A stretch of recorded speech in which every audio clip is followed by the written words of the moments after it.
നമസ്കാരം. പാക് അധീന കാശ്മീർ പിടിച്ചെടുക്കാനുള്ള മിന്നൽ നീക്കം നരേന്ദ്രമോദി നടത്തുന്നു എന്നുള്ള വാർത്തകളാണ് പുറത്തു വരുന്നത്. POK എല്ലാ കാലത്തും ഇന്ത്യയുടെ ഒരു വേദനയായിരുന്ന ഒരു ഭൂപ്രദേശം. പാകിസ്ഥാൻ അനധികൃതമായി കൈവശം വച്ചിരിക്കുന്ന ഈ ഭൂപ്രദേശം ഇന്ത്യയോടൊപ്പം ചേർക്കുമെന്നുള്ള വാഗ്ദാനമാണ് മൂന്നാം തവണ അധികാരത്തിലെത്തിയ നരേന്ദ്രമോദി രാജ്യത്തിന് നൽകിയത്. ആ വാഗ്ദാനം നിറവേറ്റാൻ പോകുന്നു ഭാരത സർക്കാർ എന്നുള്ള വാർത്തകൾ പുറത്തു വരികയാണ്. കഴിഞ്ഞ ദിവസം UN ജനറൽ അസംബ്ലിയിൽ ഇന്ത്യ ഈ വിഷയം പരസ്യമായി ഉന്നയിച്ചു. അനധികൃതമായി പാകിസ്ഥാൻ കൈവശം വച്ചിരിക്കുന്ന ഇന്ത്യയുടെ ഭൂപ്രദേശങ്ങൾ എത്രയും വേഗം ഇന്ത്യക്ക് വിട്ടു നൽകുക, അവിടെ നിന്ന് പാകിസ്ഥാൻ ഒഴിഞ്ഞു പോവുക, ഇതാണ് ഇന്ത്യ പറഞ്ഞത്. ഇന്ത്യ ഉദ്ദേശിച്ചത് POK തന്നെയാണ് എന്നതിന് യാതൊരു സംശയവുമില്ല. അങ്ങനെ POK വിഷയം അന്താരാഷ്ട്ര തലത്തിൽ ഉയർത്തിക്കൊണ്ടുവരികയും നയതന്ത്ര ഇടപെടലുകളിലൂടെ പാകിസ്ഥാന് മേൽ സമ്മർദ്ദം ചെലുത്തുകയും മറുഭാഗത്ത് സൈനിക നടപടിക്കുള്ള എല്ലാ ഒരുക്കങ്ങളും ഇന്ത്യ പൂർത്തിയാക്കുകയും ചെയ്തിരിക്കുന്നു. ഏത് നിമിഷം വേണമെങ്കിലും POKയിലേക്ക് ഒരു ആക്രമണത്തിന് സജ്ജമാണെന്ന് ഇന്ത്യയുടെ 3 സേനാ വിഭാഗങ്ങളും പ്രതിരോധ മന്ത്രി രാജ്നാഥ് സിംഗും പലതവണ വ്യക്തമാക്കിയതാണ്.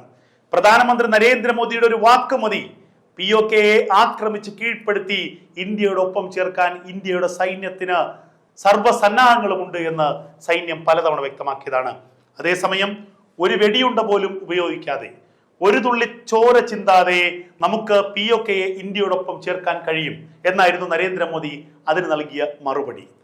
POKയെ ഇന്ത്യയോടൊപ്പം ചേർത്താൽ മാത്രമേ സമാധാനത്തോടെ ഉറങ്ങാൻ കഴിയൂവെന്ന് പറഞ്ഞത് ഇന്ത്യയുടെ ആഭ്യന്തരമന്ത്രി അമിത്ഷായും പ്രതിരോധ മന്ത്രി രാജ്നാഥ് സിംഗുമാണ്. അപ്പോൾ POK എന്നത് ഇന്ത്യയുടെ അടുത്ത ഏറ്റവും പ്രധാനപ്പെട്ട ലക്ഷ്യമാണ്. ആ ലക്ഷ്യം നേടാനുള്ള നീക്കങ്ങൾ ഇന്ത്യ ആരംഭിച്ചിരിക്കുന്നു. POKയിലേക്ക് സൈനിക നടപടിക്കുള്ള ഒരുക്കങ്ങൾ ഇന്ത്യ പൂർത്തിയാക്കിയിരിക്കുന്നു എന്നുള്ള വാർത്തകളാണ് പുറത്തു വരുന്നത്. നമുക്കറിയാം, ദിവസങ്ങൾക്ക് മുൻപാണ് POKയിൽ നിർണായകമായ ഒരു ഇടപെടൽ പാകിസ്ഥാൻ നടത്തിയത്.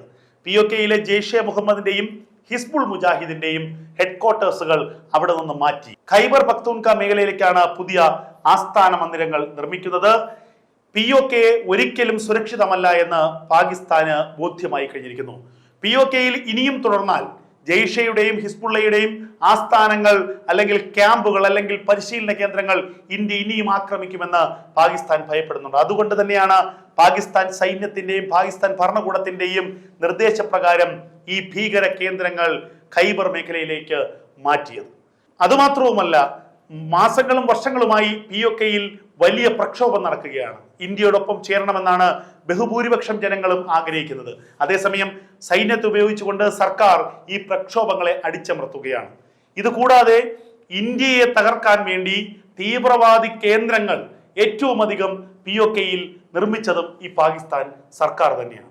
ഈ പാകിസ്ഥാനിലുള്ള മുഴുവൻ ഭീകരവാദികളുടെയും ഭീകര സംഘടനകളുടെയും ക്യാമ്പുകളും ട്രെയിനിങ് സെന്ററുകളും POKയിൽ ആക്കിയത് പോലും ഇന്ത്യയെ അസ്ഥിരപ്പെടുത്തുക എന്നുള്ള ലക്ഷ്യത്തോടു കൂടിയാണ്.